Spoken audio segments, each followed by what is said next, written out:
नमस्कार मित्रांनो, अतिशय आनंदाची बातमी तुमच्या सर्वांसाठी आहे।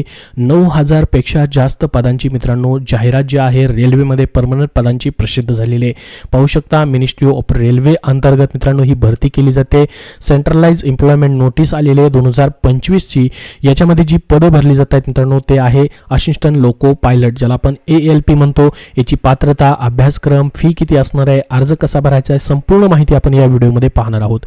याची लिंक तुम्हाला मी जाहिरातीची डिस्क्रिप्शन बॉक्समध्ये दिलेली आहे किंवा ऑफिशियल वेबसाईटवरती देखील तुम्हाला इथं पाहता येईल किंवा आपल्या टेलिग्राम चॅनलवरती देखील याची लिंक शेअर केलेली आहे। डिस्क्रिप्शन बॉक्समधून तुम्ही या ठिकाणी लिंकवरून डाउनलोड करू शकता। तर बघा, असिस्टंट लोको पायलट अशा पद्धतीने हे काम असतं, जे पण इंडियन रेल्वेजमध्ये या ठिकाणी महिला आणि पुरुष दोघंही अप्लाय करू शकतात। यासाठी तुम्हाला जर अप्लाय करायचं तर नक्की ही संपूर्ण माहिती शेवटपर्यंत पाहत राहा। तर पहा, या ठिकाणी याच्या ज्या महत्त्वाच्या डेट्स आहेत, opening date of online application बघा, उद्यापासून ॲप्लिकेशन चालू होत आहेत 12 एप्रिल 2025 पासून। क्लोजिंग डेट ऑफ ॲप्लिकेशन 11 मे 2025 पर्यंत असणार आहे आणि फीस भरायची तारीख 13 मे 2025 पर्यंत असणार आहे। त्याचसोबत या ठिकाणी मॉडिफिकेशन विंडो म्हणजे अर्जामध्ये काय बदल करायचा असेल तर 14 मे 2025 पर्यंत पासून ते या ठिकाणी 23 मे 2025 पर्यंत तुम्हाला करता येणार आहे। तर हे संपूर्ण इम्पॉर्टंट याच्या डेट झाल्या। आता बघा, जागा किती आहेत, टोटल 9970 वॅकन्सी आहेत। आता तुमच्या यामध्ये प्रत्येक रेल्वे रिक्रुटमेंट बोर्ड नुसार वेगवेगळ्या जागा आहेत, तुमच्या कॅटेगरी वाईज वेगवेगळ्या जागा असणार आहेत। यासाठी वयोमर्यादा साधारणतः 18 ते 30 वर्ष खुल्या प्रयोगासाठी असेल। मग याच्यामध्ये OBC साठी 3 वर्ष सूट असते, SC ST साठी 5 वर्ष सूट आहे, एज रिलॅक्सेशन देखील तुम्हाला असेल।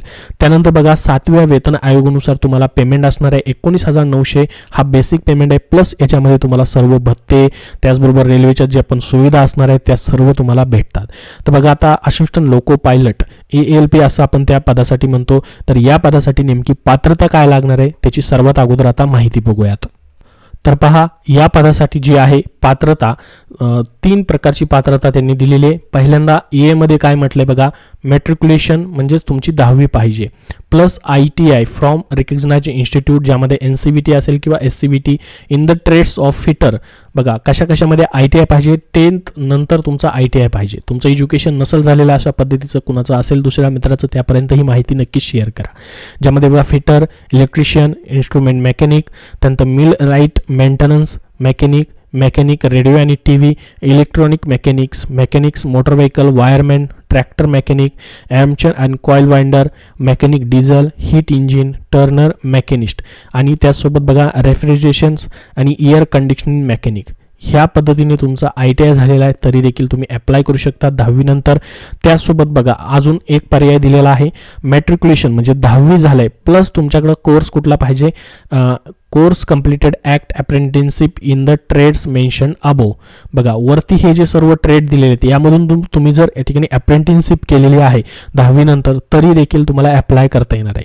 किंवा तेही नसेल तर अजून एक पर्याय दिलेला आहे बघा, मॅट्रिक्युलेशन 10वी नंतर 3 years diploma in mechanical, electrical, electronics, automobile engineering किंवा combination of various streams of this engineering disciplines from recognised institute in of ITI। तर बघा, अशा पद्धतीची ही पात्रता आहे। 3 पात्रता वेगवेगळ्या आहेत, यानुसार तुम्हाला अप्लाय करता येणार आहे। तर ही शैक्षणिक पात्रता झाली तुमची। आता बघा, जागा दिलेल्या आहेत RRB आणि झोन वाईज जागा दिलेल्या आहेत। याच्यामध्ये पाहू शकता अहमदाबाद असेल, अजमेर असेल, प्रयागराज असेल, अशा पद्धतीने वेगवेगळ्या वॅकन्सी आहेत। UR, SC ST, OBC, WS आणि एक्स सर्व्हिसमॅन यांच्यासाठी ह्या वॅकन्सी असणार आहेत। जसं की आपण जर या ठिकाणी बघितलं, मुंबई महाराष्ट्रामध्ये बघा, मुंबईमध्ये central railway, SCR, western railway यासाठी वेगवेगळ्या वॅकन्सी आहेत। जसं की SCR साठी जर आपण बघितलं, टोटल वॅकन्सी या ठिकाणी जे आहेत 22 वॅकन्सी आहेत। त्यानंतर बघा, सेंट्रल रेल्वेसाठी 376 वॅकन्सी आहेत आणि वेस्टर्न रेल्वेसाठी 342 वॅकन्सी आहेत। बघा, तुम्हाला इथं जर अप्लाय नाही करायचं, तुम्ही ऑल ओव्हर इंडियामधून जिथं जास्त जागा आहे तिथंही अप्लाय करू शकतात।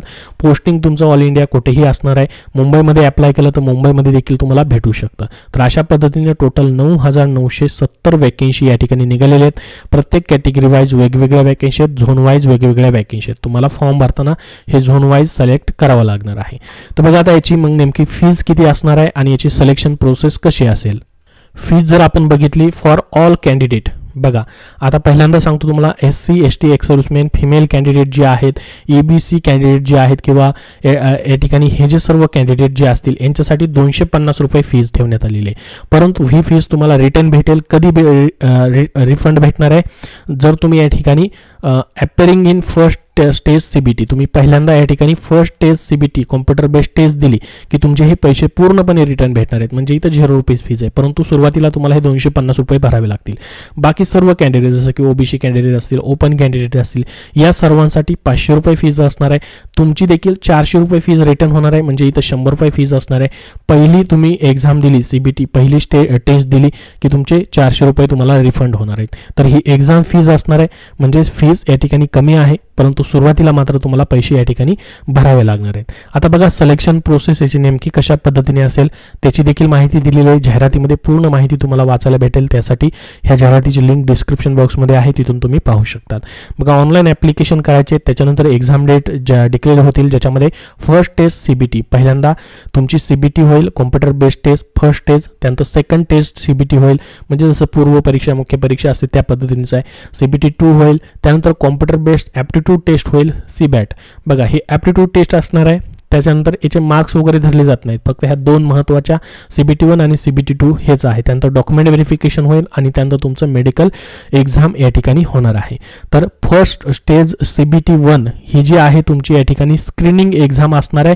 ह्याचे मार्क्स धरले जाणार नाहीत. ही एक्झाम तुम्ही पास केल्यानंतर CBT 2 साठी या ठिकाणी क्वालिफाय होतात. तुमची CBT 1 या ठिकाणी पास झाल्यानंतर बघा तुम्हाला या ठिकाणी CBT 1चा त्यांनी या ठिकाणी काय दिलेलं आहे, पॅटर्न वगैरे दिलेलं आहे. 60 मिनिटाची CBT 1 असेल, नंबर ऑफ क्वेश्चन 75 असतील, एक मार्क पर क्वेश्चनला असेल, म्हणजे एक क्वेश्चन 1 मार्क असेल.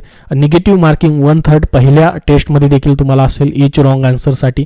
तुमच्या कॅटेगरी वाईज किती टक्के मार्क्स तुम्हाला घ्यायचे इथं दिले आहे. EVAR AW साठी 40% 75 मार्क्सपैकी तुम्हाला मार्क्स पडले पाहिजेत. त्यानंतर OBC साठी 30% मार्क्स पडले पाहिजेत. NCL साठी SC साठी 30%, ST साठी 25% मार्क्स पडले पाहिजेत. अशा पद्धतीने हे CBT 1चा पॅटर्न वगैरे असेल. CBT 1 मध्ये mathematics, mental ability, general science आणि जनरल अवेअरनेस याच्यावरती प्रश्न असतील. या ठिकाणी जसं की बघा मॅथमॅटिक्समध्ये नंबर सिस्टम असेल, बोर्ड मास असेल, डेसिमल फ्रॅक्शन्स असतील, LCM असेल, SCF असेल, हे संपूर्ण या ठिकाणी पॅटर्न तुम्हाला इथं पाहायला भेटेल. तर ही प्रक्रिया असेल CBT 1ची. त्यानंतर सेकंड स्टेजला तुम्ही अपियर झालात. Shortlisting candidate for CBT 2 shall be done RRB wise आणि कम्युनिटी वाईज.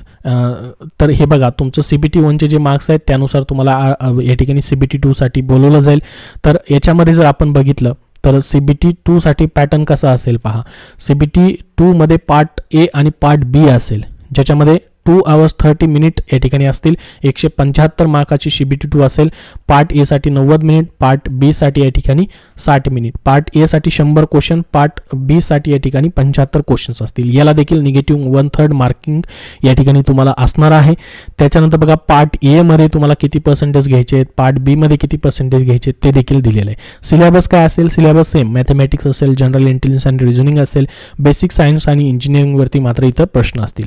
पार्ट A मधला हा सिलेबस झाला. पार्ट बी मध्ये सिलेबस काय असेल पहा. Part B is only qualifying test in nature and shall be have question from the various trade syllabus prescribed by director general of training DGT.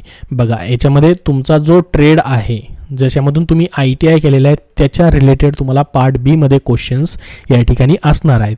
ठीक आहे, qualifying नेचरची असणार टेस्ट ही, याचे मार्क्स धरले जाणार नाहीत. तुम्हाला कमीत कमी क्वालिफाईंग पर्सेंटेज 35% या ठिकाणी असणार आहे. ठीक आहे, पार्ट बी या ठिकाणी सोपा आहे, म्हणजे तुमच्या रिलेटेड असणार आहे. 35% कमीत कमी मार्क्स घ्यायचे तर तुम्हाला पार्ट बीचं जास्त प्रमाणामध्ये अभ्यास या ठिकाणी करावा लागणार आहे. त्याच्यानंतर पहा पार्ट बी क्वालिफाईंग टेस्ट CBT हे देखील त्यांनी या ठिकाणी दिलेलं आहे. प्रत्येक ट्रेड वाईजचं या ठिकाणी माहिती दिलेली आहे. त्यानंतर बघा तुमची आता शेवटी CBAT होईल, म्हणजेच या ठिकाणी कॉम्प्युटर बेस्ड ॲप्टिट्यूड टेस्ट होईल. तुम्ही पार्ट 2 म्हणजे पार्ट बी क्वालिफाय केला की तुम्हाला या ठिकाणी ह्याच्यासाठी देखील बोलवलं जाईल. ही देखील टेस्ट तुमची असणार आहे, जी की क्वालिफाईंग मार्क्सची असेल. फक्त याचे मार्क्स वगैरे धरले जात नाहीत. त्यानंतर बघा नंतर मग तुमचं CBAT तुम्ही क्लिअर केलं, CBAT क्वालिफाय वगैरे झालात, त्यानंतर तुमचं डॉक्युमेंट व्हेरिफिकेशन होईल आणि त्याच्यानंतर मेडिकल एक्झामिनेशन देखील तुमचं होईल. तर ही पूर्ण सिलेक्शन प्रोसेस यासाठी असणार आहे. अशा पद्धतीची ही मोठी जाहिरात जी आहे ती निघालेली आहे. तर तुम्ही कुठूनही अप्लाय करू शकतात यासाठी. याबद्दल तुमचे अजून काय प्रश्न असतील तर कमेंट बॉक्समध्ये नक्की विचारा. हा व्हिडिओ नक्की लाईक करा व शेअर करा आणि पुढील अपडेटसाठी आपल्या चॅनलला सबस्क्राईब करून ठेवा. धन्यवाद.